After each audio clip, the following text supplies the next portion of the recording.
Chers Congolais, Ubaguzi Inaoua, pendant que plusieurs sèment la haine, se laissent diviser par de propos xénophobes et tribaux, tels que Mounia Bungu, Mounia Rwanda, vrai patriote, digne fils, Mouta, Bakuyakuya, l'ennemi nous tue par derrière et la guerre avance à grands pas. Spécialement en cette période électorale, les tribalismes ainsi que le discours des haines nous éloignent de l'unité nationale ainsi que de la construction d'une paix durable. Au niveau où nous en sommes, est-il important encore de créer des problèmes de division sociale? Ne devons-nous pas nous consacrer à la recherche du profil d'un bon candidat, non pas en se basant sur ses origines, mais plutôt sur son projet de société?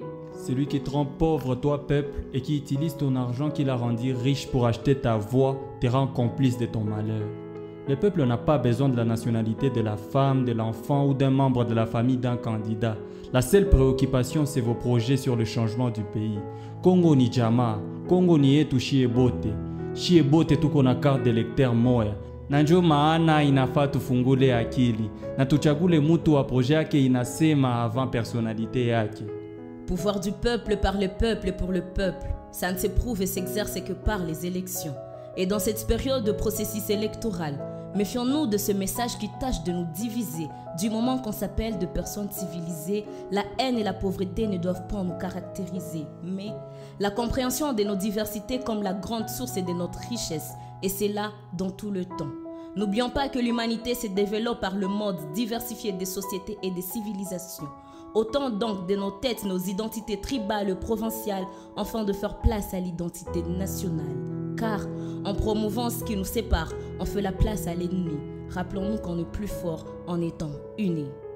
450 tribus égale une nationalité, la nationalité congolaise. Apportons tous une pierre pour construire un piédestal sur lequel s'élèvera le Congo. Au-delà de nos limites, unissons-nous pour le Congo. Au-delà de nos appartenances tribales, bâtissons une nation. Soyons un peuple, qu'ils disent de nous race indivisible. Au-delà de nos rêves, agissons pour cette nation. Au-delà de nos craintes, avançons pour poser nos pierres. Au-delà de nos dires, pensons Congo.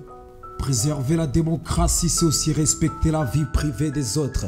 C'est favoriser un débat politique sans se lutter contre les discours empoisonnés. Certains cherchent à diviser, à s'aimer la discorde et la haine. Nous on veut prôner l'unité pour une nation prospère et sereine. La diversité culturelle est une richesse. C'est en acceptant les autres qu'on progresse. C'est par la tolérance et pas par des préjugés qu'on fera des élections à nos attentes. Durant cette période, nous devons être à la hauteur de la grandeur de notre pays. Le critère sur les registres identitaires des candidats ne devrait pas être le critère de choix d'un représentant.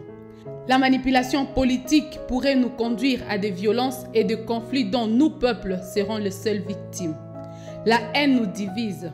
Certains politiques y contribuent pour garantir leurs intérêts. Nous devons être vigilants en vue de préserver nos valeurs de fraternité et de solidarité. La haine, loin d'être constructive, elle n'est que dévastatrice. C'est ensemble, en un seul corps, que nous bâtirons un Congo de grandeur. 450 tribus égale une nationalité, la nationalité congolaise.